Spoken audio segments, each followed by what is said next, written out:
fajar atau adebaro. Polarisasi makna ini memicu diskusi panjang mengenai maksud hakiki dari sumpah ilahi tersebut. Karakteristik ganda dari diksi ini menciptakan paradok linguistik yang menuntut analisis lebih mendalam untuk mengungkap alasan teologi dan saintifik di balik pemilihannya. Bukan sekedar menggunakan kata alail yang bersifat umum. Jika Al-Quran hanya bertujuan menunjukkan waktu malam secara generik, maka kata alail sudah lebih dari cukup dan sangat akrab di telinga masyarakat Arab. Namun, penolakan Al-Quran untuk menggunakan kata yang jamak dan keputusannya untuk memilih kata as-as menunjukkan adanya rahasia konseptual yang jauh lebih spesifik. Penggunaan struktur kata yang berulang, as dan as, juga mengindikasikan adanya hubungan erat antara fonologi atau bunyi huruf dengan realitas fisik alam semesta yang sedang digambarkan. Secara fonotesis, pengulangan suku kata ini menciptakan efek akustik berupa getaran atau gerakan yang berulang secara perlahan yang secara visual dan fisik merepresentasikan proses pergeseran tirai malam yang terjadi setapak demi setapak, baik saat ia merayap datang menyelimuti bumi maupun saat ia beranjak pergi meninggalkan cakrawala. Untuk membedah kedalaman estetika dan rahasia retorika ayat tersebut, metode tafsir tadabur yang digagas oleh Syekh Abdurrahman Hasan Habanakah Al-Maidani dalam monumental karyanya Ma'arij Al-Tafakkur wa Daqaiq Al-Tadabbur menawarkan pisau analisis yang sangat tajam. Tradisi tafsir klasik seringkali terjebak dalam dikotomi makna ketika berhadapan dengan rumpun kata adat, sehingga cenderung memilih salah satu makna dan menegasi makna yang lain demi konsistensi tekstual. Sebaliknya, Hasan Habanaka hadir dengan paradigma metodologis yang lebih integratif dan dinamis. Melalui salah satu dari 40 metodenya, yaitu At-Tadabbur Al-Balaghi, Hasan Habanaka tidak melihat teks secara tekstual parsial, melainkan membongkar hubungan logis antara struktur bunyi huruf iqo sauti, pilihan diksi, aspek psikolinguistik, dan keselarasan fenomena alam yang sedang terjadi. Pendekatan ini memungkinkan seorang peneliti untuk melihat melampaui makna kamus yang kaku dan menangkap esensi pesan yang hidup di balik interaksi antar komponen bahasa tersebut.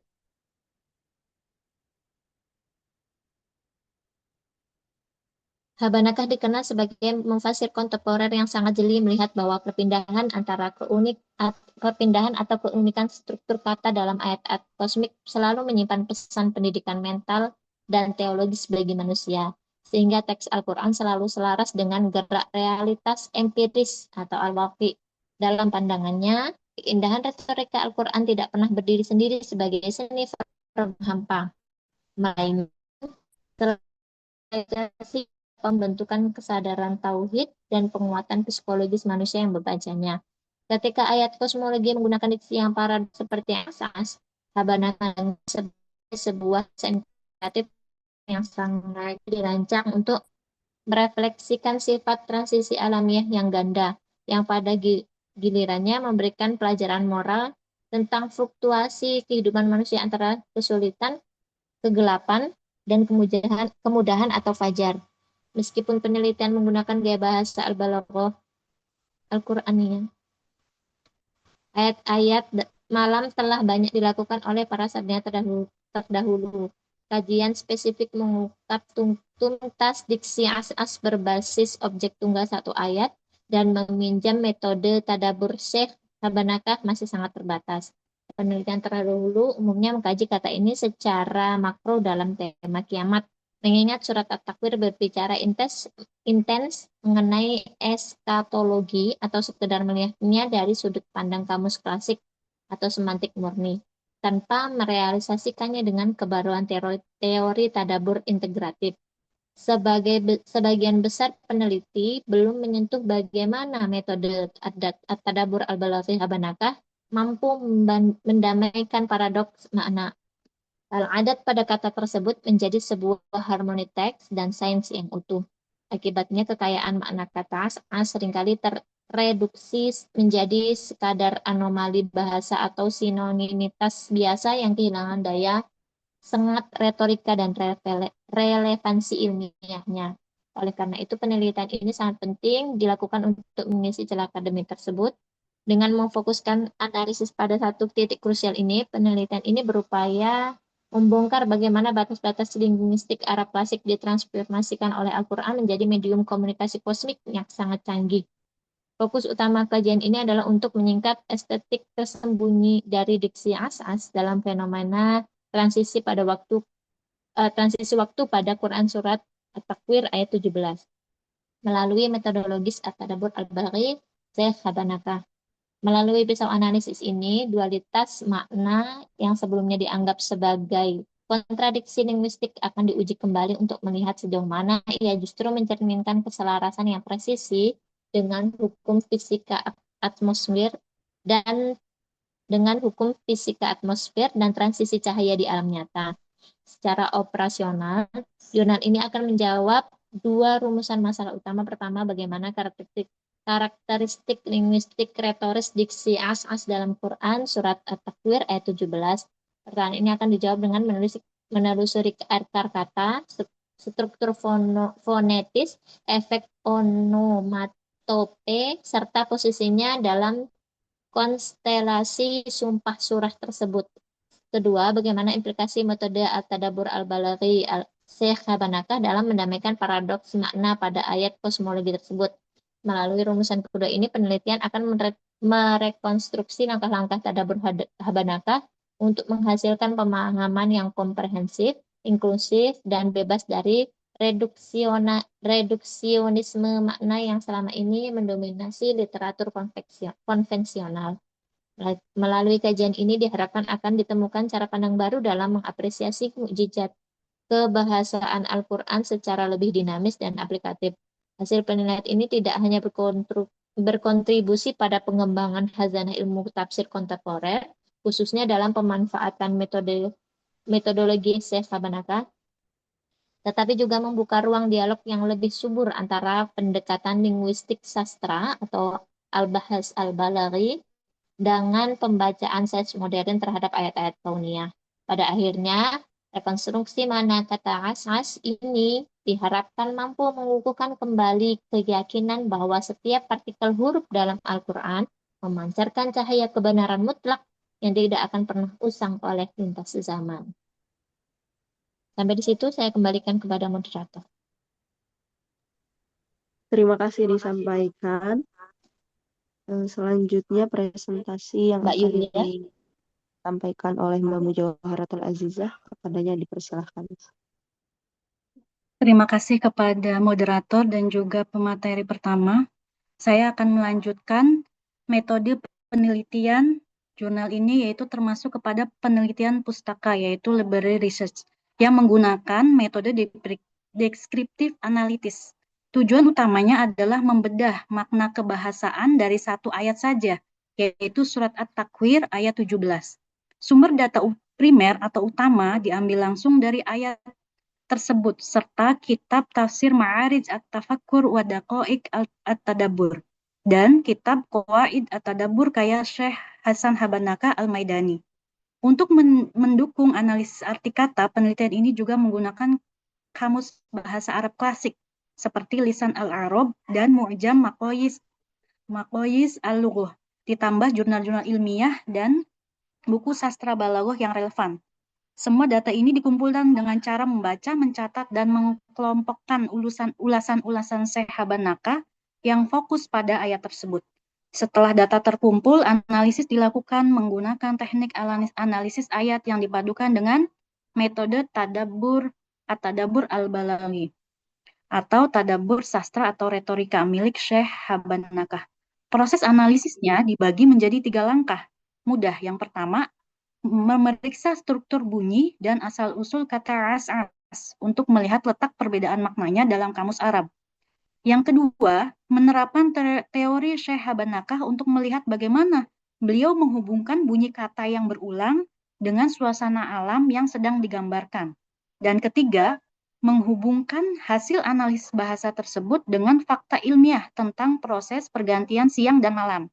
Melalui langkah-langkah ini, diambil kesimpulan tentang keunikan cara Syekh Haban Nakah dalam menjelaskan keindahan bahasa Al-Quran dan hubungannya dengan hukum alam. Hasil penelitian dan pembahasan. Metode At-Tadabbur Al-Balaghi Syekh Haban Nakah. Tafsir bercorak tadabbur atau sering disebut juga tafsir syariat tadabburi atau tafsir yang bersorak pada aktualisasi perenungan dan tazkiyatun nafs adalah pendekatan tafsir yang tidak hanya berfokus pada aspek kebahasaan atau hukum fikih, tapi lebih menekankan pada penghayatan, pengambilan pelajaran atau ibroh, pembersihan jiwa, dan bagaimana ayat tersebut menyentuh kehidupan nyata seorang muslim. Adapun tokoh-tokoh ulama klasik hingga kontemporer yang sangat terkenal dengan corak penafsiran berbasis tadabbur dan tazkiyah. Yang pertama yaitu Imam Ghazali yang dikenal kitabnya yaitu Ihya Ulumuddin. Yang kedua Imam Ibnu Qayyim Al-Jauziyah. Yang ketiga yaitu Imam Al-Qurtubi, kitabnya Al-Jami' li Ahkamil Quran. Yang keempat Syekh Abdurrahman bin Nasir As-Sa'di. Yang kelima Said Qutb melalui kitabnya Fi Zilalil Quran. Yang keenam yaitu Syekh Muhammad Al-Ghazali. Yang ketujuh yaitu Profesor Dr. Wahbah Az-Zuhaili dengan kitabnya Tafsir Al-Munir. Yang kedelapan Syekh Dr. Khalid As-Sabat, penulis kitab Al-Khulasoh fi Tadabbur Al-Quran. Yang 9 yaitu Syekh Dr. Nasir Al-Umar. Yang ke-10 yaitu Profesor Dr. Buya Hamka dengan tafsirnya yaitu Tafsir Al-Azhar. Yang terakhir yaitu Syekh Abdurrahman Hasan Haban Nakah Al-Maidani, yaitu kitabnya Al-Ma'arid At-Tafakkur wa Daqai At-Tadabbur, yaitu 15 jilid. Dalam penelitian ini, penulis mengambil metode dari Syekh Abdurrahman Haban Nakah. Syekh Abdurrahman Hasan Haban Nakah Al-Maidani lahir di Damaskus, Suriah pada tahun 1927 Hijriah atau 1927 Masehi atau 1346 Hijriah. Beliau tumbuh di lingkungan keluarga yang sangat religius dan ilmiah. Ayahnya, Syekh Hasan Haban Nakah Al-Maidani adalah seorang ulama besar terkemuka di Suriah yang memimpin Madrasah Al-Ghuraba. Dari ayahnya inilah Syekh Abdurrahman pertama kali menimba ilmu dasar-dasar keislaman, mulai dari akidah, fikih, hingga sastra Arab. Beliau kemudian melanjutkan pendidikan formalnya di Fakultas Syariah Universitas Al-Azhar Mesir dan berhasil meraih gelar sarjana pada tahun 1952 Hijriah. Tidak berhenti di situ. Beliau juga menyelesaikan pendidikan diplomanya di bidang pendidikan di universitas yang sama, yaitu Al-Azhar Mesir. Pengalaman belajar di Mesir mempertemukannya dengan banyak ulama besar dan memperluas cakrawala berpikirnya, terutama dalam merespon pemikiran-pemikiran modern. Setelah menyelesaikan studinya, Syekh Abdurrahman kembali ke Suriah untuk mengajar di berbagai madrasah dan universitas. Namun karena pergolakan pada waktu itu, pergolakan politik di Suriah, beliau kemudian pindah ke Arab Saudi dan mengajar di Universitas Islam Imam Muhammad bin Saud di Riyadh. Lalu juga beliau mengajar di Universitas Ummul Qura Mekah selama hampir 30 tahun. Di Arab Saudi inilah produktivitas menulisnya mencapai puncak. Beliau dikenal sebagai ulama yang sangat produktif dengan puluhan karya di bidang akidah, akhlak, logika, dan tafsir. Syekh Abdurrahman Hasan Haban Nakah wafat pada tanggal 25 Agustus 2004 di Damaskus, meninggalkan warisan intelektual yang sangat berharga bagi dunia Islam. Di antaranya karya-karya yang terkenal yaitu pertama yaitu Ma'arij At-Tafakkur wa Daqai At-Tadabbur, yaitu tafsirnya 15 jilid. Yang kedua yaitu Qawaid At-Tadabbur fi Kitabillah Azza wa Jalla, kitab metodologi tadabbur. Yang ketiga yaitu Al-Balaghah Al-Arabiyah. Karyanya yang monumental adalah kitab Qawaid At-Tadabbur li Amthalil Kitabillah Azza wa Jalla. Di dalam kitab tersebut beliau merumuskan 40 kaidah tadabbur, metode tafsir tadabburi. Menurut Syekh Habanakah, tadabbur adalah langkah kelanjutan setelah proses tafsir selesai. Sebuah perenungan mendalam untuk menangkap pesan utama, hikmah, dan internalisasi nilai Al-Quran. Secara garis besar, 40 kaidah tersebut dikelompokkan oleh peneliti Al-Quran ke dalam 5 konsep utama. Yang pertama, munasabah atau korelasi ayat dan surah. Dalam klaster ini menekankan bahwa Al-Quran adalah satu kesatuan yang utuh atau wahdah Al-Qur'aniyah, yaitu pertama menghubungkan korelasi antara awal surah dengan akhir surat. Yang kedua, memahami hubungan urutan kronologis turunnya ayat, karena tafsir beliau Ma'arij at-Tafakur disusun berdasarkan urutan turunnya wahyu, bukan urutan mushaf. Yang ketiga, menggali korelasi antara suatu kisah atau perumpamaan dengan tema besar surat tersebut. Yang kedua, yaitu berfokus pada asbabun nuzul. Kaidah yang berfokus pada latar belakang histori ayat untuk menghindari salah paham dalam penarikan kesimpulan. Yang pertama yaitu memahami sebab turunnya ayat secara makro dan mikro. Makro itu kondisi sosial politik masyarakat Arab saat itu. Dan mikro yaitu peristiwa khusus. Yang kedua, menggunakan kaidah usul fikih populer yang dimodifikasi untuk tadabbur. Ibroh pelajaran diambil dari keumuman lafadz, bukan dari kekhususan sebab akibat. Yang ketiga, aspek kebahasaan atau linguistik. Al-Quran diturunkan dalam bahasa Arab yang presisi. Syekh Habanakah menyusun kaidah untuk membedakan makna hakiki dan majazi. Yang pertama, menganalisis perubahan bentuk kata, morfologi yang mengubah penekatan makna. Yang kedua, memperhatikan pemilihan kata spesifik yang digunakan Allah untuk menggambarkan suatu situasi, di mana kata tersebut tidak bisa digantikan oleh sinonimnya. Yang ketiga, memahami adat kebiasaan orang Arab dalam bertutur kata saat Al-Quran diturunkan. Yang keempat, yaitu konsep utamanya, yaitu ilmu balaghah, sastra, dan estetika. Klaster ini masuk ke ranah keindahan sastra yang tinggi, i'jaz bayani Al-Quran. Yang pertama yaitu kaidah i'jaz wal itsnab. Yang kedua, kaidah al-iltifat. Yang ketiga, tadabbur terhadap gaya bahasa sindiran, pujian, retorika pertanyaan, atau istifham, dan pengulangan tikrar. Yang terakhir, kaidah utama yang kelima, yaitu ro'i, ijtihad akal yang terukur. Bagaimana kaidahnya? Yaitu yang pertama, menjadikan ayat mutasyabihat samar tunduk pada ayat yang muhkamat, jelas. Yang kedua, menggunakan pendekatan integratif objektif, mempertemukan dalil-dalil yang sekilas tampak kontradiktif. Yang ketiga, memastikan kesimpulan tadabbur tidak bertentangan dengan prinsip dasar syariat atau syariah, akidah Islam, dan kesepakatan ulama terdahulu.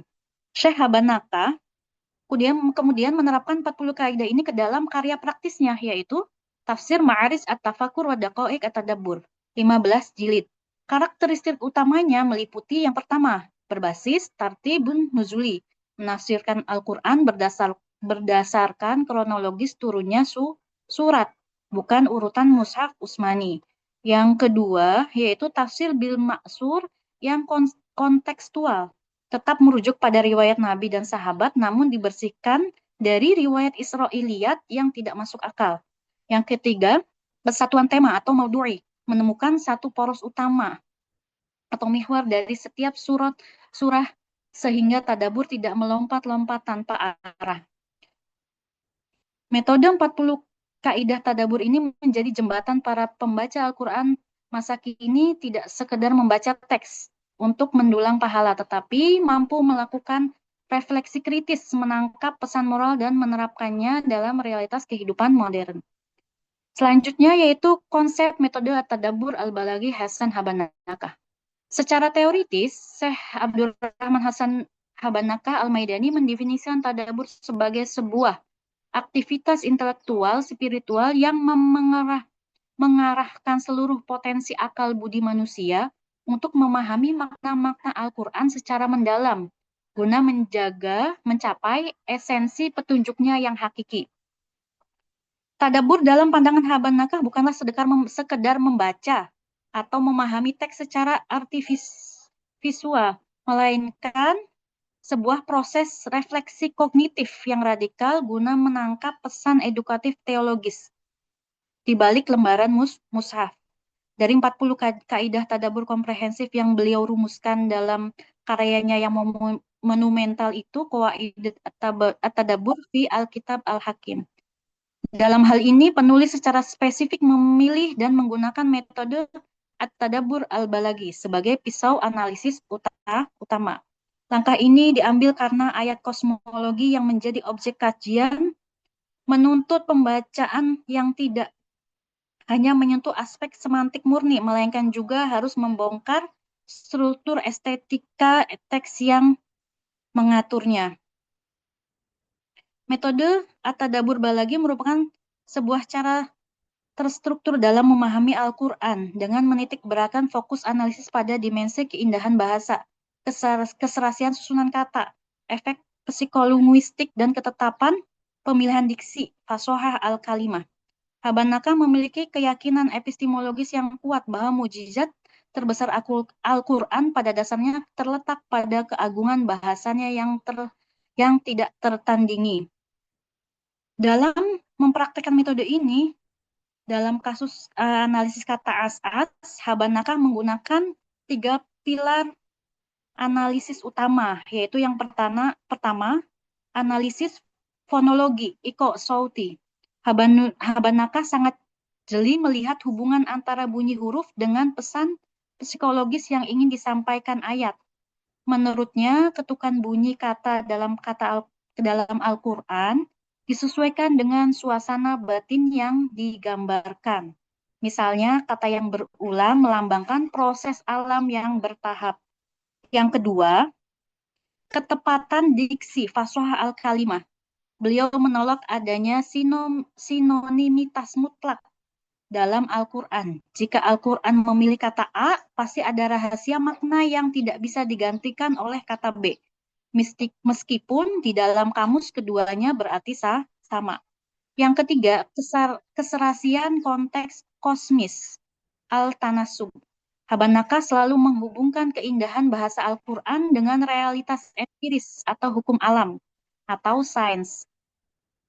Sastra Al-Quran tidak pernah berdiri di ruang hampa, melainkan selalu akurat menggambarkan fakta penciptaan alam semesta.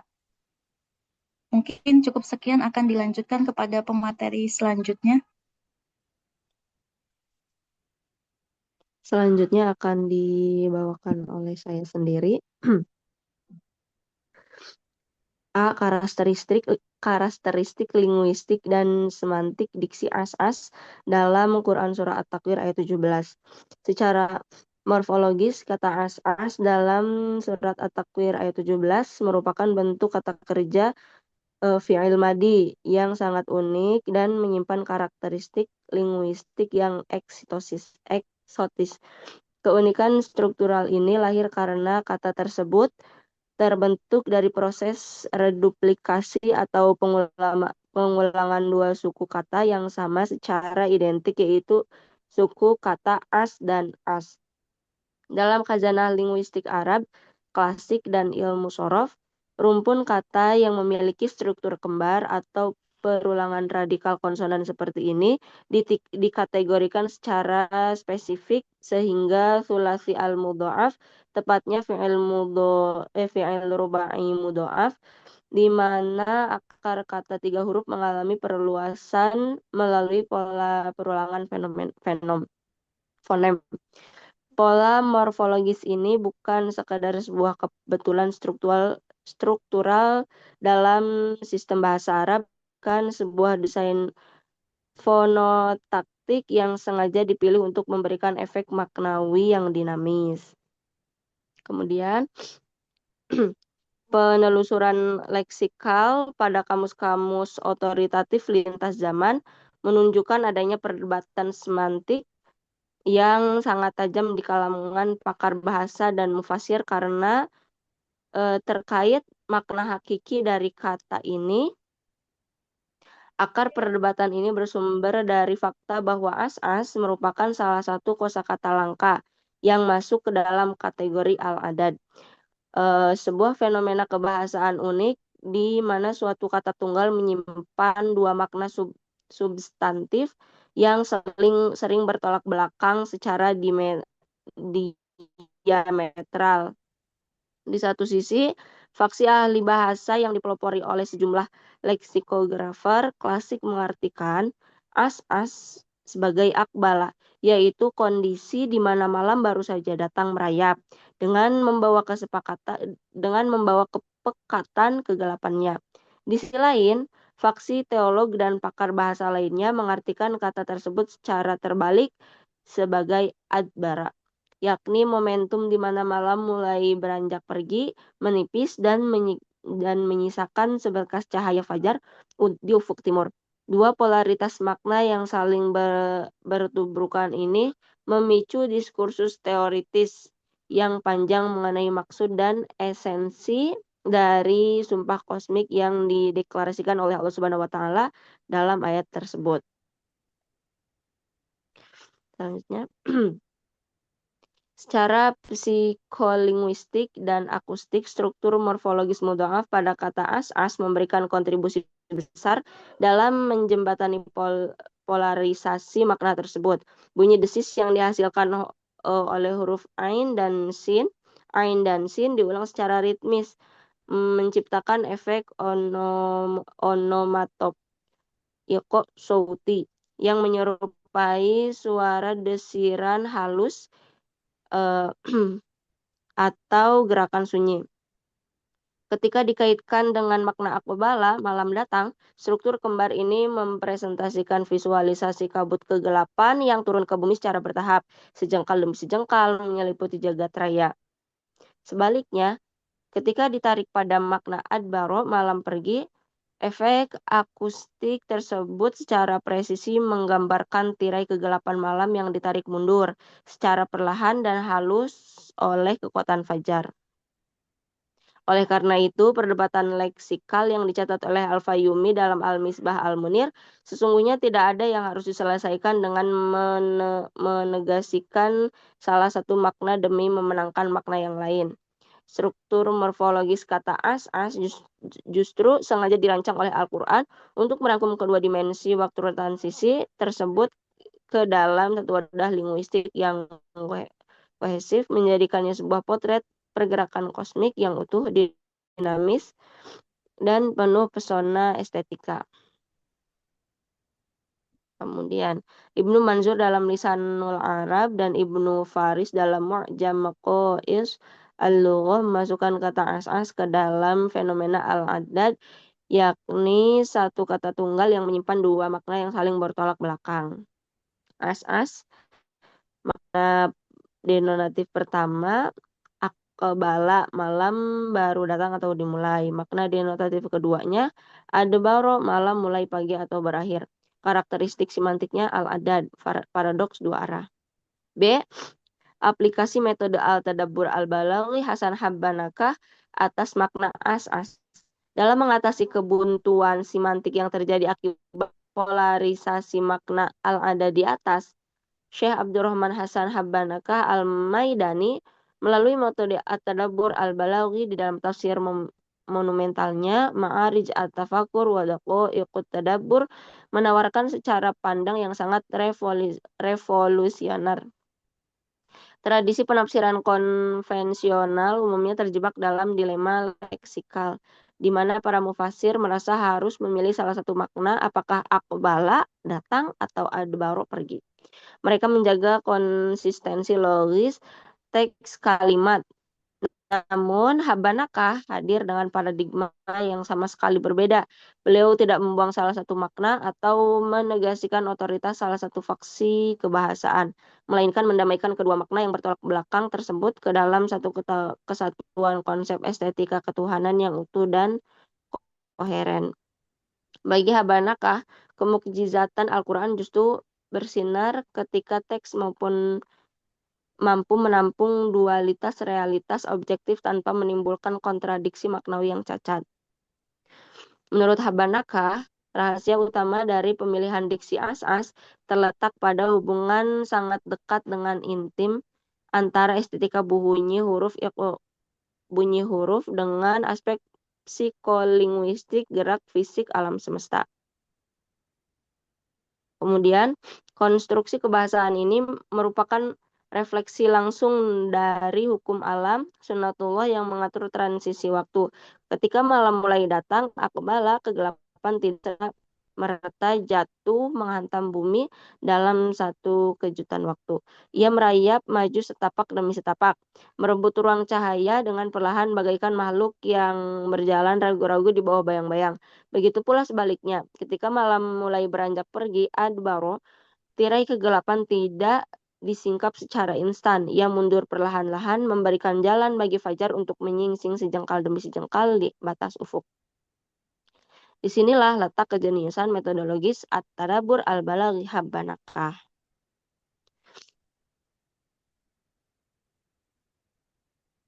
Kemudian, melalui pisau analisis at-tadabbur al-balaghi yang integratif ini, Syekh Abdurrahman Hasan Habanakah berhasil membongkar bahwa kata as-as bukan sekedar anomali bahasa yang membingungkan, melainkan sebuah desain linguistik yang sengaja dirancang untuk mewakili potret visual dari dua fenomena transisi waktu sekaligus secara sangat presisi. Habanakah melihat bahwa batas-batas makna yang selama ini diperdebatkan oleh para leksikografer klasik sesungguhnya merupakan representasi dua kejadian astronomis yang saling melengkapi di alam nyata. Kedua peristiwa kosmis tersebut adalah pertama fase senja dan yang kedua fase fajar. Dengan demikian, metode at-tadabbur al-balaghi mampu memberikan pembuktian ilmiah linguistik yang kokoh bahwa kata as-as dipilih Al-Quran karena kemampuan linguistiknya yang ajaib dan luar biasa. Merangkum dua peristiwa kosmis yang berbeda namun memiliki karakteristik mekanis yang persis, yaitu gradualisasi transisi. Kemudian C eksplorasi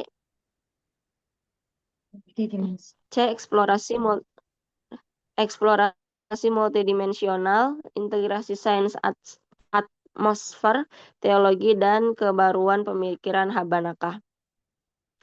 Sintesis epistemologis yang dilakukan oleh Syekh Abdurrahman Hasan Habanakah Al-Maidani terhadap surat At-Takwir ayat 17 tidak hanya berhenti pada wilayah keindahan retorika sastra semata, melainkan melompat jauh pada pembuktian keselarasan yang persisi antara teks agama dan hukum alam.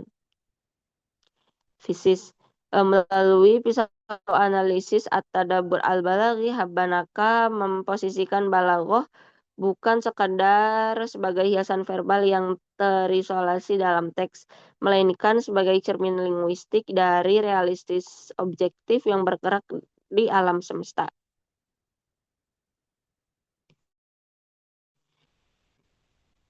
Perpindahan dari siang maupun ke instan, mendatang melompat bagaikan menekan tombol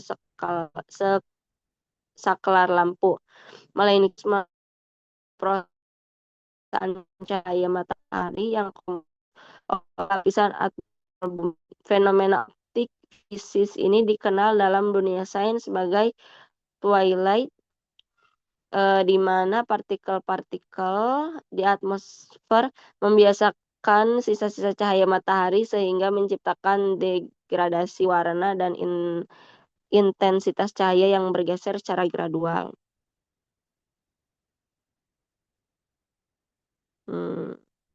Kemudian langsung saja kesimpulan. Kesimpulannya, berdasarkan hasil analisis tekstual dan kontekstual surat At-Takwir ayat 17, yang pertama karakteristik linguistik diksi as-as tidak dapat dipandang secara parsial atau simplistis sebagai kata bersinonim biasa ataupun sekedar nilai sebagai pertentangan makna konvensional al-adad yang membingungkan.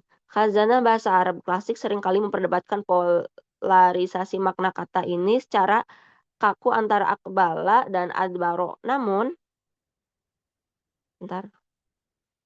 Jika dibedah melalui kacamata yang lebih integratif, diksi ini sesungguhnya memiliki struktur fonologi kembar yang unik melalui pola reduplikasi satu kata as dan as. Berdasarkan kaidah sorof dan rumpun kata sulasi mudha'af, struktur pengulangan radikal konsonan ini secara psikolinguistik merepresentasikan sebuah gerakan transisi yang lambat, berproses, ritmis, dan bersifat gradual di alam nyata. Perpaduan bunyi huruf-huruf ain yang berasal dari tenggorokan dan huruf sin yang mengalirkan desis hembusan nafas, alhames, dan as-safir melahirkan iqo sauti berupa desiran sunyi. Karakteristik fonetis ini secara setia meniru getaran dan pergeseran fisik di atmosfer bumi ketika tirai waktu berputar. Dengan demikian, aspek kebahasaan Al-Quran terbukti tidak hanya pekerja pada tingkat menyampaikan pesan kognitif, melainkan juga menstimulasi visualisasi auditori yang presisi mengenai dinamika alam semesta. Dan yang kedua, Syekh Habbanakah melalui karyanya berhasil mendamaikan paradoks makna as-as dengan membuktikan bahwa kata tersebut secara integratif menggambarkan dinamika mekanika alam saat fase fajar maupun fase senja secara simultan. Kemudian implikasi dari tadabbur integratif ini membuktikan manifestasi mukjizat Al-Quran yang luar biasa, di mana teks suci mampu menyelaraskan keindahan estetika bahasa sastra tingkat tinggi dengan ketepatan hukum fisis alam semesta. Kemudian, kebaruannya dari pemikiran Habbanakah ini berhasil melompati sekat dikotomi tradisional yang memisahkan ilmu balaghah kaku dengan realitas empiris sains.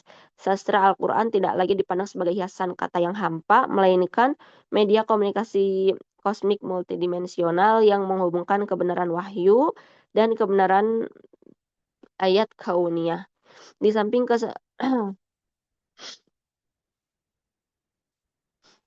Di samping keselarasan ilmiah, penafsiran ini sekaligus memberikan stimulasi spiritual dan edukasi mental yang mendalam bagi pembacanya. Sumpah Allah Subhanahu wa taala menggunakan alegori tasbih transisi malam mendidik jiwa manusia agar menyadari sunnatullah dari fluktuasi kehidupan eksistensial manusia di dunia. Melalui kata diksi as-as, manusia diajak merenungkan bahwa roda kehidupan senantiasa berputar dalam ruang transisi. Setiap masa kesempitan, penderitaan, dan kegelapan problem hidup yang dialami manusia pada hakikatnya merupakan sebuah fase transisi yang sedang bergerak merayak pasti menuju fajar, kelapangan, dan kemudahan.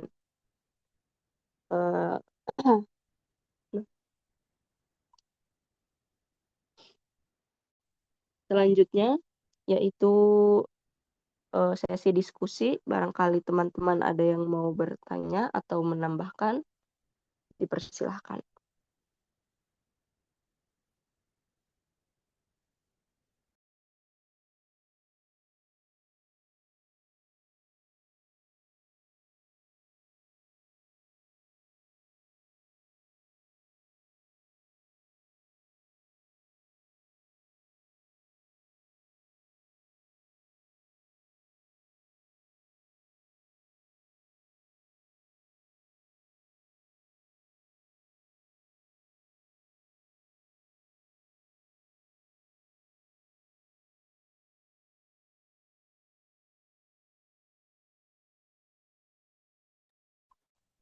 Bagaimana teman-teman? Barangkali ada yang mau didiskusikan?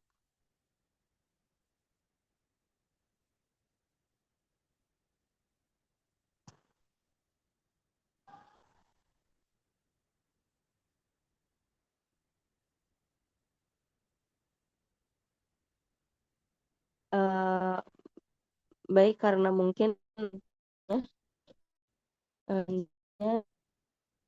pemaparan materi Ibu Adena Ilul Huda. Dipersilahkan, Bu. Baik, bismillahirrahmanirrahim. Assalamualaikum warahmatullahi wabarakatuh. Waalaikumsalam. Eh, baca agak yang mendengar agak pusing-pusing itu ya karena memang tadi banyak kajian lugawi bahasanya. Ini apa namanya? Tadi artikelnya itu ini sebelum ya kita masuk ya. Kesan pertama itu banyak pengulangan ya. Tapi itu justru membuktikan bahwa ini ada kerjasama penulisan ya. Saya suka ya. Artinya ada tanggung jawab lah dari masing-masing penulis. Dari mana kita tahu kalau ini kerjasama dari masing-masing penulis karena itu tadi fontnya berubah-ubah. Jadi ada yang fontnya besar, ada yang kecilan gitu ya. Jadi ditempelnya kelihatan banget. Kemudian yang atas sudah dibahas, nanti di bawah ada dibahas lagi gitu ya. Tapi itu tandanya ada kerjasama. Itu bagus ya, positif. Gotong royong. Ya, ada kelihatan gotong royongnya ya.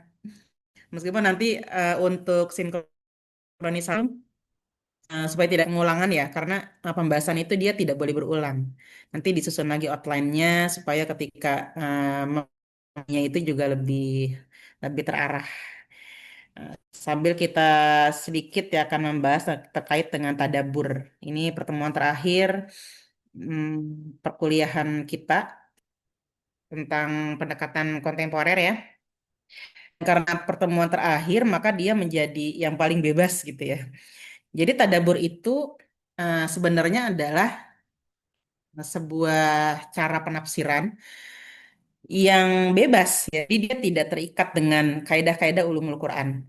Maka kalau kita, ini tadi saya lihat di makalahnya juga ada, karena ini rujukannya Ma'arij Tafakur ya, yang tafsirnya ya.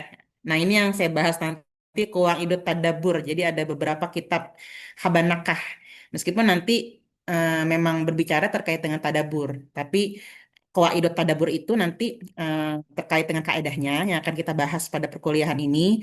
Nama Ma'arij Tafakur tadi katanya ininya ya, apa sih namanya, aplikasi di penafsirannya. Jadi sama seperti Thahir Ibnu Asyur ya. Thahir Ibnu Asyur itu ada eh, apa tentang kaedah apa apa namanya maqasid syariah. Nah, di tafsirnya At-Tahrir wa Tanwir diaplikasikan. Nah, sekarang kita bahas tentang qawaid dulu ya, qawaidut tadabbur ya, supaya nanti tidak tidak melenceng kemana-mana. Karena qawaidut tadabbur ini nanti akan kita pahami bagaimana sih sebenarnya tadabbur Al-Quran itu. Jadi tadabbur Al-Quran itu adalah secara bahasa berasal dari kata dabaro yang bermakna melihat, memperhatikan suatu perkara, merenungkan secara mendalam. Nah, ini poinnya adalah pada perenungan secara mendalam. Tadi saya lihat di artikel belum dijelaskan secara rinci ya apa itu tadabur ya dan apa perbedaannya dengan penafsiran. Beda tafsir, beda tadabur. Kemudian kalau secara istilah tadabur itu adalah proses merenungi ayat-ayat Al-Quran agar memahami maknanya, hikmahnya, petunjuknya. Maka nanti kalau kita lihat kaidah kayak data Habanakah itu yang ada 40 itu adalah yang tidak terdapat di kaidah ulumul Quran. Misalnya munasabat. Munasabat itu kan dia tidak ada ini ya teman-teman ya, nggak ada pondasinya. Makanya munasabat itu ada ulama yang membolehkan menafsirkan dengan menggunakan munasabat, ada yang tidak membolehkan. Kenapa? Karena itu tadi tidak ada dasarnya. Munasabat itu dia kayak cocok-cocokan aja, cocokologi gitu ya. Jadi mengait-ngaitkan aja, tidak ada dasar yang jejak gitu. Seperti misalnya tafsir Quran dengan Quran, tafsir Quran dengan hadis, atau menggunakan kaidah ulumul Quran. Kalau kaidah ulumul Quran kan jejak dia. Seperti misalnya kaidah am dan khos. Nah, am itu yang ayat-ayat yang ada kata-kata kulun, jami'un, maksyara, atau misalnya apa jamak yang ada alif lamnya. Em, atau misalnya mudop ya. Jadi kelihatan. Jadi kalau kita lihat baca Quran itu kelihatan.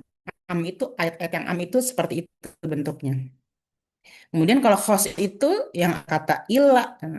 Jadi misalnya apa surat wal asri innal insana lafi khusrin ilah. Nah, ada kata ilahnya berarti kan dia sudah khos gitu.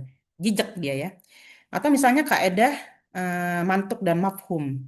Mantuk itu sudah jelas, mantuk itu sesuatu yang secara teksnya itu sudah jelas ya, jadi tidak bisa dibelokkan kemana-mana. Mafhum ini kalau ada yang mengatakan tidak jelas pun sebenarnya sudah jelas. Jadi misalnya kayak kayak kita ya. Misalnya kayak la taqul lahuma uffiu wa la tanharhuma. Jadi kaidahnya itu kan dipahami ngomong ah aja nggak boleh sama orang tua, apalagi misalnya pemahamannya mafhumnya ngomong ah aja nggak boleh, apalagi kalau sampai mukul atau sampai membunuh, menyakiti yang lebih dari itu. Jadi kaidahnya jelas gitu. Atau misalnya mujmal mubain itu kan jelas juga. Mujmal itu adalah sesuatu yang global ya, istilah-istilah yang membutuhkan tafsil, perincian. Misalnya sholat, puasa.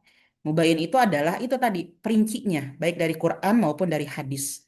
Jadi kalau kita temukan istilah zakat, sholat itu udah pasti dia mujmal gitu ya. Atau kalau yang tidak terkait hukum misalnya surat Al-Baqarah di mana Nabi Adam diajarkan al-kalimat. Kalimatnya itu apa? Nggak disebutkan di dalam ayat itu tapi disebutkan pada ayat yang lain. Kalau ulum Quran kan sejelas itu loh konsepnya itu. Jadi mau belok kemana susah karena memang sudah jejak gitu kan konsepnya. Tapi munasabat itu kan dia tidak seperti itu. Jadi hanya khas perasaan-perasaan aja dikait-kaitkan. Makanya dulu itu sampai ada tafsir yang paling banyak mengutip munasabat itu kan punya Al-Biqai ya, Nazmud Durrar fi Tanasubil Ayat was Suwar itu ada juga ulama yang mengatakan itu tafsir yang tidak ada rujukannya gitu ya, artinya yang tidak tidak rekomendasi. Meskipun beberapa ulama justru mengatakan munasabat bagus untuk apa? Untuk tadabur itu. Jadi bagaimana kita memikirkan kalau kita tidak menggunakan munasabat gitu. Jadi kalau tadabbur itu dia sesuatu yang tidak ada itunya intinya ya. Kalau tafsir sesuatu yang ada ulumul Qur'annya, makanya dia jelas. Kalau tadabbur itu ya begitu. Makanya tadi yang as-as ya di dalam makalah ini as-as itu dipahaminya itu bukan pada semantiknya tapi pada keindahan penyebutannya. Kalau kita bilang as-as gitu ya lambat ya, itu sama seperti misalnya ketika kita satu hari itu bergeraknya waktu dari mulai pagi, siang, sore sampai malam itu kan nggak terasa ya. Kadang-kadang kita, wah udah sore aja nih gitu. Pas keluar ruangan udah sore nggak terasa. Mungkin kalau bukan Allah penciptanya jet lag kayak itu kayak di film ya. Jadi kalau mau malam jedrek, nanti kalau siang jedrek itu kan puyeng kalau begitu ya. Kalau teman-teman yang usianya udah agak-agak vintage gitu ya, kita ingat nggak pernah ada kamera yang orang haji suka bawa itu? Kalau kita cetrek cetrek cetrek itu kan dia berubah-ubah tuh filmnya ya. Itu kan puyeng kalau begitu ya. Tapi eh, kita ini nggak terasa gitu loh. Malam, siang, sore gitu. Nah itu as-as. Jadi seperti penyebutan as-as. Itu kan nggak ada itu. Nggak ada. Sumbernya dari mana sih mengaitkan as-as itu dengan malam, siang, sore? Nah itu tadabur ya. Jadi memang tadabur itu sebenarnya bisa digunakan juga untuk orang awam. Jadi orang-orang yang dia tidak memahami Al-Quran, tidak mendalami Al-Quran secara secara ini ya, itu nanti bisa menggunakan tadabbur. Tapi nanti ada syaratnya ya. Oke. Apa kemudian tujuan tadabbur? Mendekatkan diri pada Allah. Ini yang penting ya. Artinya tujuan tadabbur itu bukan untuk mencari hukum, untuk mencari apa yang pokoknya terkait dengan inilah dengan tafsir, tapi tujuan itu untuk mendekatkan diri kepada Allah. Makanya kalau orang tadabbur itu dia membaca Al-Quran dengan hati yang penuh hadir gitu ya. Kemudian dia memahami petunjuk hidup. Jadi dipahami ayat Quran itu. Kemudian menemukan arahan moral, membentuk akhlak dan lain sebagainya. Nah, nanti pada akhirnya nomor 6 dengan nomor 7 ini yang penting. Jadi tujuan tadabbur itu bukan untuk tadi itu menciptakan hukum atau menciptakan penafsiran yang paling benar, bukan. Tapi itu untuk dijadikan sebagai cermin perilaku sehari-hari atau mendorong amal. Makanya kalau di dalam tafsir itu, di dalam Al-Quran itu, di dalam resepsi ya, resepsi itu kan ada kayak orang membaca surat Al-Muluk gitu ya. Tujuannya apa? Nah, untuk kaya misalnya, surat Waqiah untuk kaya. Ya nggak apa-apa. Atau misalnya orang hamil dia baca surat Yusuf, surat Maryam. Tujuannya apa? Supaya nanti anak-anaknya hatinya bagus seperti Nabi Yusuf, mukanya ganteng. Atau solehah seperti Siti Maryam, ya kayak kira-kira kayak gitu. Jadi nanti tujuannya ke situ. Nah, kemudian landasannya apa di dalam Al-Quran? Nah, tadi sudah ya, di surat Sot ayat 29, surat Muhammad ayat 24. Ya, jadi ini cuma dua. Kalau nggak salah ada banyak ya, ada empat, ada lima ya. Jadi ayat-ayat yang memberitakan untuk bertadabur di dalam Al-Quran itu banyak. Ya. Nah, di sini salah satu yang bisa kita kutip ya, Imam Az-Zarkashi dalam kitab Al-Burhan fi Ulumul Quran. Nah, ada juga di Al-Itqan juga sama ya. Al-Itqan itu di bab 1 itu yang tentang apa adab-adab pembaca Al-Quran disebutkan bahwa orang yang membaca Al-Quran itu hanya menghatamkan Al-Quran dalam beberapa waktu saja, kurang dari 3 hari, itu katanya eh, kurang makruh hukumnya. Kenapa? Karena dia meninggalkan sisi Al-Itqan ya, bukan Al-Burhan ya, saya kurang ini juga. Jadi kalau di Al-Itqan yang saya tahu ya, itu disebutkan tentang berapa lama kita seharusnya membaca Quran, menghatamkan Al-Quran. Kalau zaman dulu itu orang-orang ada yang 1 hari 3 kali. Jadi 1 hari itu dia 3 kali menghatamkan Al-Quran. Nah ini menurut Imam Suyuti di dalam Alkitab Al-Itqan itu kurang bagus. Kenapa? Karena kan dia bacanya itu berarti kan cepat banget ya. Jadi kan dia meninggalkan tadaburnya. Maka yang paling bagus, paling cepat katanya menghatamkan Quran itu selama 3 hari. Jadi 3 hari baca baru hatam. Nah, karena dia tidak meninggalkan tadaburnya ya. Nah itu kalau orang Arab ya. Kalau kita yang kalau kita apalagi baca terjemah dulu ya mungkin tidak cukup 3 hari. Intinya ada pada tadaburnya ya. Jadi bukan hanya sekedar membaca Quran tapi juga mentadaburi isi Al-Qur'annya. Nah, ini perbandingan ya antara tafsir dengan tadabur. Jadi kalau tafsir itu menjelaskan makna ayat secara ilmiahnya apa. Ilmiah di sini maksudnya berdasarkan kaedah-kaedah ya ilmu Quran. Nah, kalau tadabur dia lebih pada perenungan, pengambilan pelajaran dari ayat. Nah, jadi misalnya kalau teman-teman ini kalau yang di IIKI itu yang saya tahu Pak Ziyad ya, Dokter Ziyad ya, dia itu sampai yang huruf angka-angka di dalam Al-Qur'an. Kalau saya sebetulnya gini, ini apa sih namanya? Kalau kita lihat secara ulumul Quran ya, oh ini dasarnya apa sih angka-angka dalam Al-Qur'an itu bisa. Tapi kalau menggunakan tadabur ya bisa, bisa. Karena tadabur itu dia tidak ada itunya tadi ya seperti ulumul Quran. Nah, kalau tafsir dia membutuhkan metode, kemudian ada kaedah-kaedahnya. Nah, sedangkan ada ulumul Qur'annya. Nah, sedangkan kalau tadabur itu dia setiap muslim bisa. Bahkan tadi orang awam bisa. Ada misalnya orang pernah dengar nggak teman-teman yang dia baca Quran nih, misalnya saya punya masalah apa, kemudian dia buka ayat Al-Quran. Nah, ayat pertama yang dia baca itulah petunjuknya. Sampai ada yang seperti itu ya, itu tadabur namanya. Kemudian kalau tafsir fokus pada penjelasan teksnya.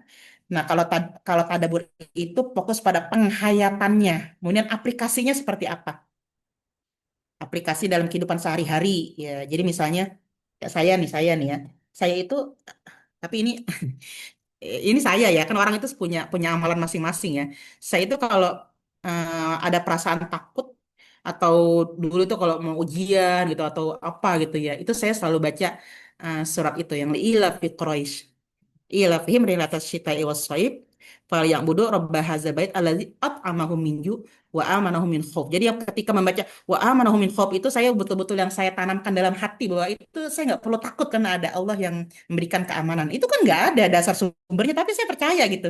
Jadi setiap kali saya merasa takut saya baca itu dan menurut perasaan saya gitu ya, yang saya takutkan itu ya bisa lah dihadapi. Alhamdulillah. Jadi itu tadabur sebenarnya menggunakan kaidah tadabur. Kalau dicari itu tafsirnya apa Bu begitu? Oh saya nggak tahu. Emang nggak ada tafsirnya. Itu hanya kepercayaan saya dan saya menghayati dan mengaplikasikannya dalam kehidupan saya sehari-hari gitu ya. Oke. Nah ini langkah-langkahnya membaca dengan tartil, perlahan jelas dan penuh perhatian, kemudian dan seterusnya dan seterusnya. Nah nomor 6 ya, nah, nomor 6 ini pesan ayat bagi kondisi diri, keluarga dan masyarakat. Jadi yang dilihat itu tadaburnya. Apa sih pesan-pesan dari Al-Quran tersebut? Oke, ini refleksi ya. Nah berikutnya yang 40 kaidah tadabur Al-Quran Haban Nakas saya nggak tulis semua ya, tapi saya tulis beberapa saja 10 kalau di sini. Seperti misalnya kaidahnya pertama ya. Haula irtibatil jumlatil Qur'aniyah bimaudu'is surah. Jadi yang terkait dengan irtibat, ribat, ikatan, kaitan atau kita ngomongnya munasabat ya. Tadi saya katakan tadi munasabat itu dia tidak seperti ulumul Quran. Jadi hanya berdasarkan penghayatan kita. Nah, itu dia ketemu akhirnya nanti munasabatnya. Nah, contoh munasabat yang paling bagus itu menurut saya itu yang seperti ayat yang surat An-Nisa ayat 3 ya. Wa in khiftum alla tuqsitu fil yatama fankihu ma taba lakum minan nisa'i masna wa thulatsa wa ruba'. Jadi kenapa ayat tersebut menyebutkan wa in khiftum alla tuqsitu fil yatama, jika kamu merasa takut tidak bisa berlaku adil pada anak yatim, maka nikahilah perempuan 2, 3 dan 4 dan 2, 3 dan 4. Kenapa kok di awal itu membicarakan anak yatim, tapi kemudian setelahnya itu jawabannya itu adalah faknya itu adalah perempuan gitu, menikahi perempuan.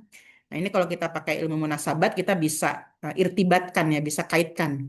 Karena kan tuksitu fil yatama, jadi ada dua ini ya, ada dua kelompok manusia yang disebutkan dalam ayat itu. Pertama adalah al-yatama, yatim, yang kedua adalah an-nisa, perempuan. Nah, kita lihat kondisinya pada waktu itu, dua makhluk ini adalah yang dulu ya, pada masa dulu itu sering dizolimi ya.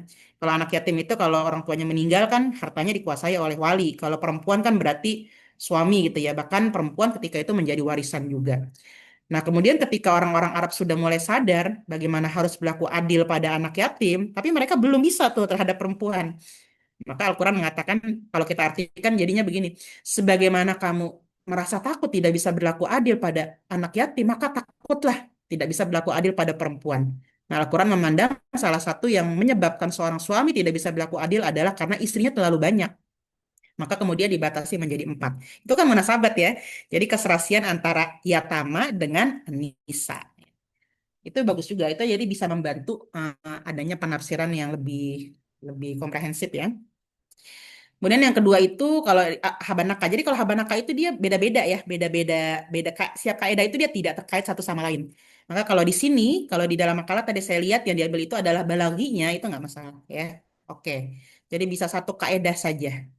Atau misalnya kaidah yang kedua, hawlawi dati maudu'an is-suratil Qur'aniyah terkait dengan kesatuan tema surat Al-Qur'an. Jadi setiap Al-Qur'an itu tema-tema suratnya itu ada kesatuannya, ada keterkaitan juga antara tema dengan isinya.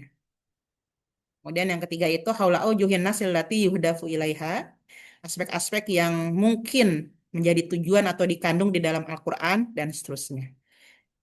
Atau yang keempat nih ya, yang keempat mungkin ini seperti hermeneutik nih, yang keempat nih ya. Haula bi'ah nuzulin nasil basyariyah waz zamaniyah wal makaniyah. Terkait dengan bi'atul basyar, lingkungan manusia, waktu dan turunnya teks Al-Qur'an.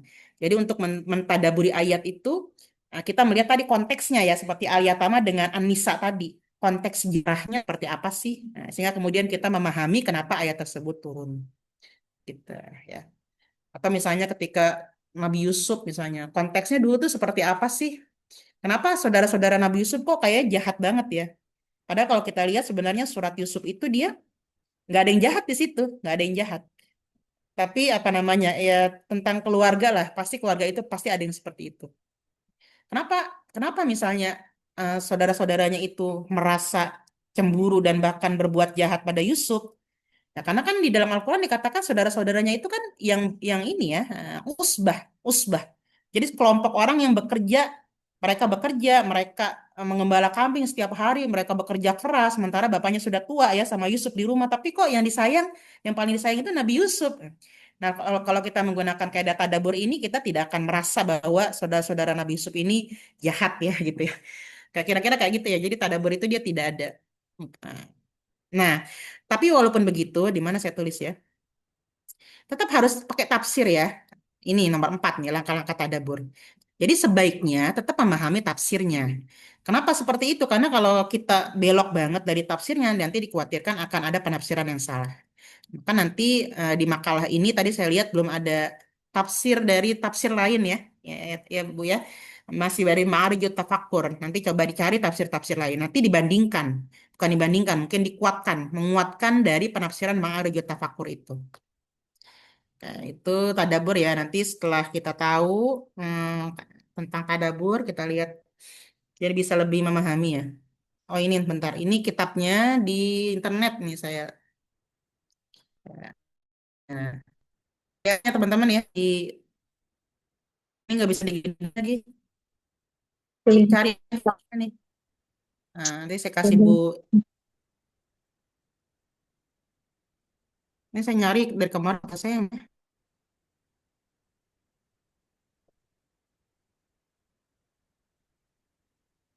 ini.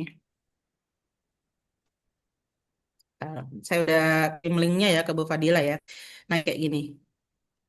Ini nggak bisa digedein soalnya. Nah ini, tuh. Nah ini menjelaskan tentang tanda. Nah kaidah-kaidahnya itu nggak banyak. Penjelasannya itu nggak banyak. Jadi dia cuma secara garis besar aja, coba diperhatikan. Qaidatu haula irtibat jumlatil Qur'aniyah bimaudu'i roti wartibatihal maudu'i bima tafraqa fil Qur'ani. Sedikit. Satu halaman, dua halaman. Jadi dia cuma menjelaskan ininya aja, apa sih? Enggak seperti kayak kemarin semantik, tosiku enggak ya. Tuh, langsung kaidah kedua. Wahdatul maudhu'i suratil Qur'aniyah ya. Jadi dia nggak ada kaidah. Jadi ya bagaimana cara kita mempraktekkan tadabbur Al-Quran ya kita udah harus harus menghayati dengan diri kita sendiri intinya kayak begitu. Paling nanti di iniin aja ya kalau kita menghayatinya menggunakan sejarahnya berarti kan dia kaidah yang keberapa. Kalau irtibat berarti dia kaidah yang keberapa gitu aja. Jadi dia tidak tidak panjang penjelasannya. Makanya satu kitab itu sampai 40 kaidah. Mungkin kalau yang belum melihat kitabnya, banyak banget 40 ya. Orang cuma begini-gini doang tuh. Ya. Nah, jadi intinya dia menjelaskan bahwa ini bisa untuk dijadikan sebagai tadabbur ya kaidah-kaidah ini. Nanti dibaca ya teman-teman ya. Kayak kemudian terakhir,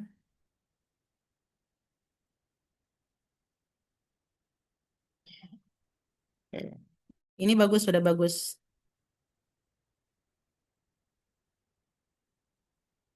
Ini ya as-as ya menarik ya as-as has-hasal as-as. Kalau yang khas hasal itu yang Siti Zulaikha itu ya. Imratul Aziz. Has hasal. Jadi dadanya merasa sesak. Jadi has hasal. Ya. Al-ana has hasal haq. Jadi kita baca itu seperti kita merasakan bagaimana sesaknya seorang Imratul Aziz yang terpaksa memenjarakan orang yang dia cintai ya. Jadi al-ana has hasal haq gitu ya. Seperti kita ngep banget. Ini ada tadaburnya ya. Oke. Nah, teman-teman gini ya. Ini saya menemukan beberapa kali ini sedikit ya kita selain yang ini. Menemukan beberapa kali judul ya, judul yang mau diuji atau judul yang bimbingan itu.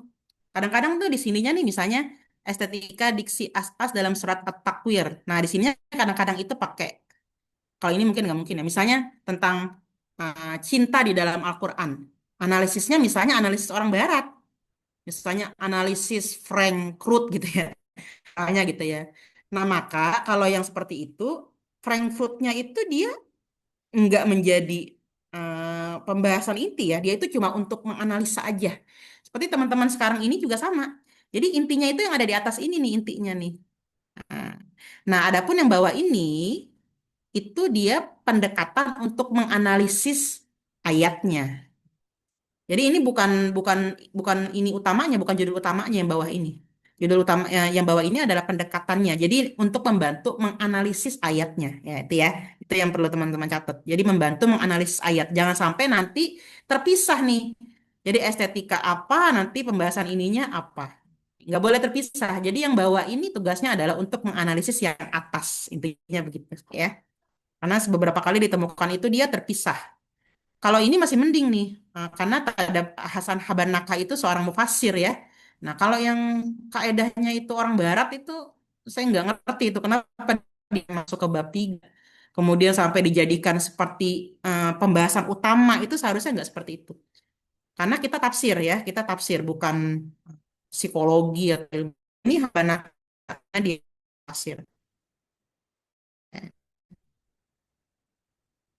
Ini oke Bu. Nah, ini nanti pendahuluannya, pendahuluan tidak usah dalam isinya, jangan langsung membicarakan isi.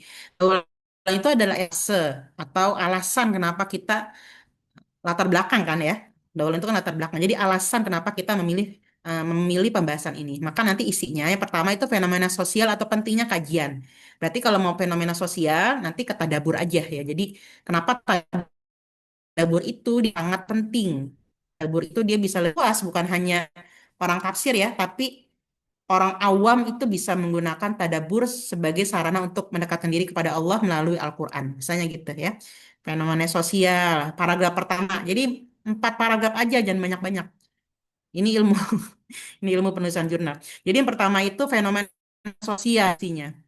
Kalau bahasa Inggris itu CCTS, gitu. Saya suka CCTS, fenomena sosial. Nah, setelah itu novelty. Nah, novelty itu teman-teman tuh biasanya itu menyebutkan beberapa. pembahasan yang sudah pernah ada sebelumnya. Nah, kalau saran saya pakai misalnya begini. Penelitian terkait tadabbur Al-Quran umumnya terpusat pada tiga arus. Arus pertama, misalnya tadabbur Al-Quran dikaitkan dengan apa, tadabbur Al-Quran dikaitkan dengan apa gitu ya. Nanti setelah ini perbedaannya dengan artikel ini, tadabbur Al-Quran di sini membicarakan atau terkait dengan makna as-as di dalam Al-Quran gitu. Apa argumentasi kenapa memang penting?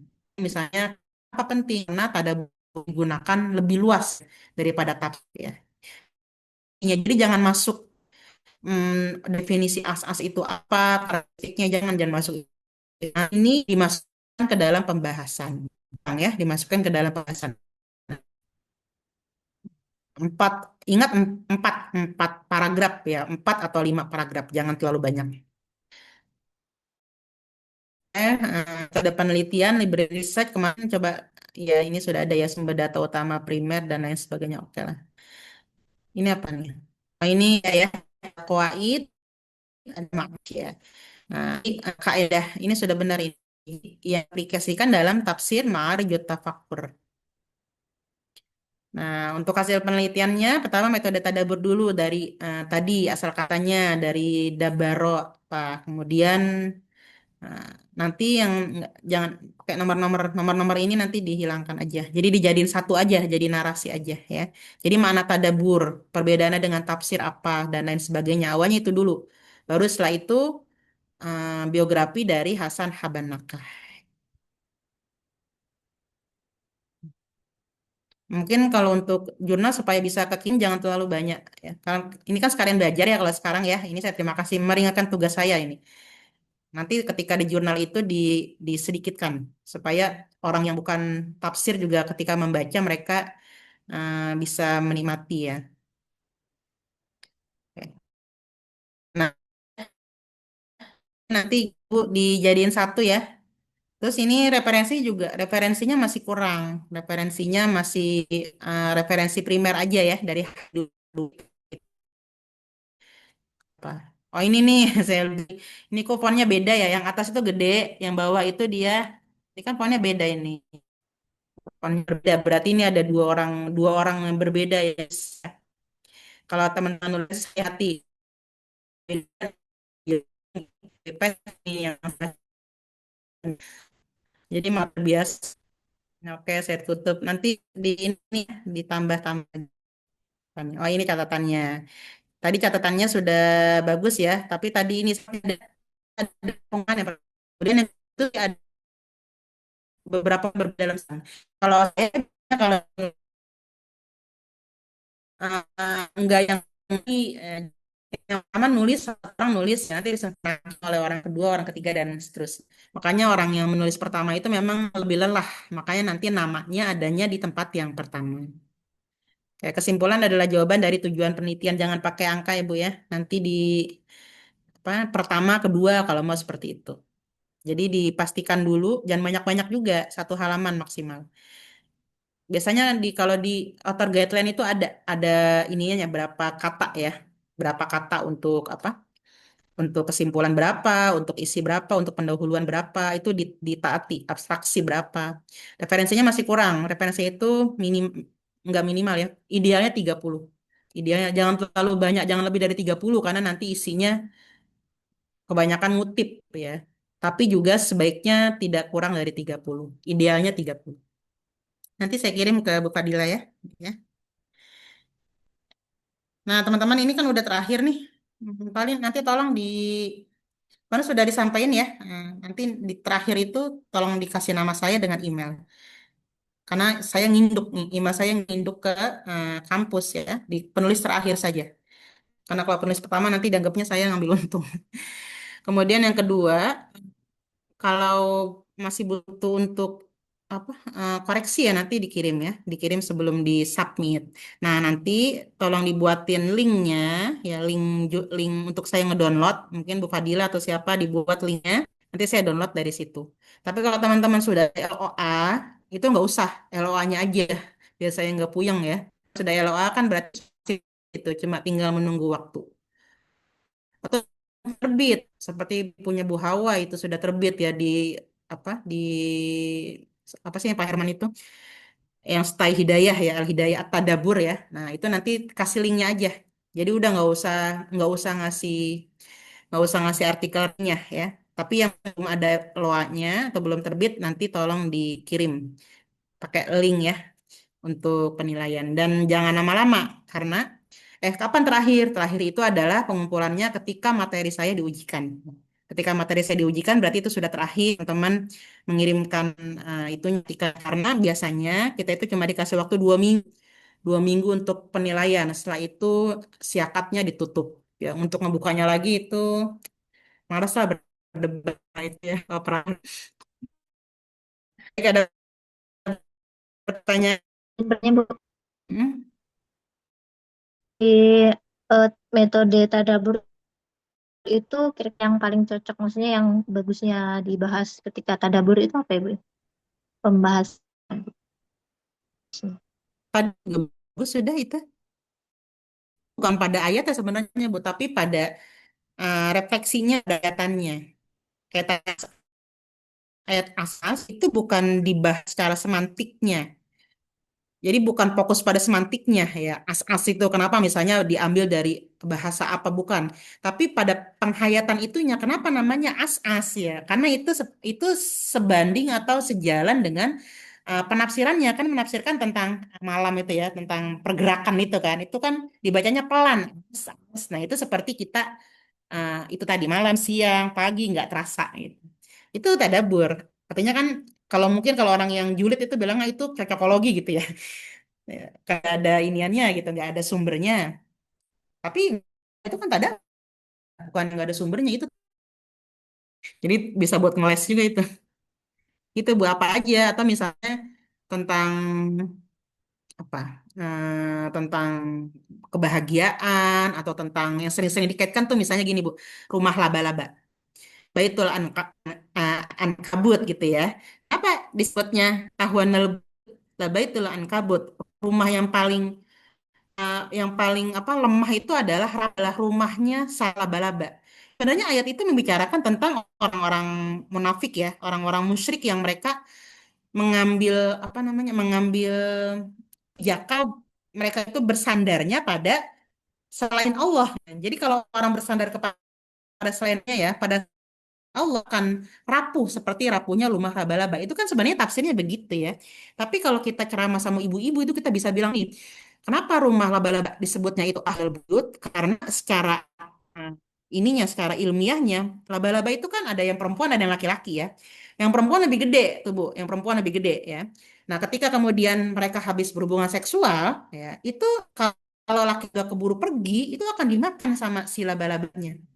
Rumah yang ahwan itu kalau kita ibaratkan sarang laba-laba itu rumah yang penuh pertengkaran, tidak ada rasa aman. Itu bisa dikaitkan begitu. Itu tadabur namanya. Ya, jadi dia beda dengan tafsir aslinya, tapi bisa membuat orang tuh merasa oh iya ya gitu, Bu. Kayak gitu kira-kira. Baik, terima kasih Bu. Berarti kami Ya, tidak jadi usah ganti, maksudnya nggak usah ayat, usah, tetap di itu iya. aja. Oke, bagus itu. Tapi nanti fokusnya pada itu ya, pada asas.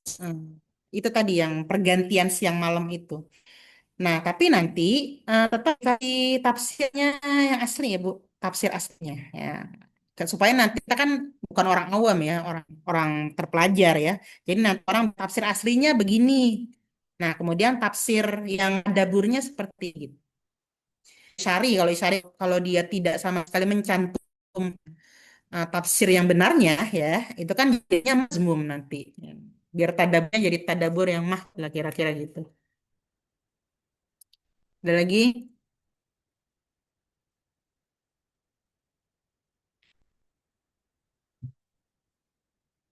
Atau nggak ada? Oke, sudah 5:30 ya. Saya kembalikan ke moderator. Nanti bisa teman-teman kalau ada pertanyaan atau apa di WA saya nggak apa-apa ya. Cuma memang saya agak slow respon karena kebetulan HP sama HP pribadi sama HP kerjaan sama ya. Jadi itu meleduk-leduk dah tuh HP. Kadang suka ketimpa-ketimpa gitu. Nanti kalau memang udah lama nih, udah 2 hari 3 hari nggak dibalas, di up aja supaya nanti saya kebaca gitu. Oke, saya kembalikan ke moderator pada hari ini. Terima kasih ya teman-teman dan mohon maaf apabila ada kesalahan selama ini. Dari saya sekian. Wassalamualaikum warahmatullahi wabarakatuh. Waalaikumsalam. Waalaikumsalam warahmatullahi wabarakatuh. Terima kasih banyak, Bu. Terima kasih Bu. Foto Bu, foto bersama. Oh iya. Aduh ini ganti. Mana ini gantinya ya? Belum. Ya. Ayo. Oh, kasihan yang di kelas nih ya. Yang di kelas sudah pernah foto bersama kalau nggak salah ya. Ya, silakan siapa yang mau foto?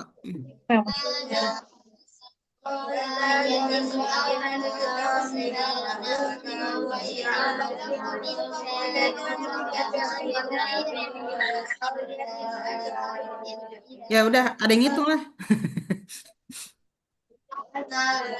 Siapa Kak? Siapa? Yang foto siapa? Baru Boleh, boleh, Bu. Ya, ya. Satu, dua, tiga. Sekali lagi. Satu, dua. Tuh. Satu, dua, tiga.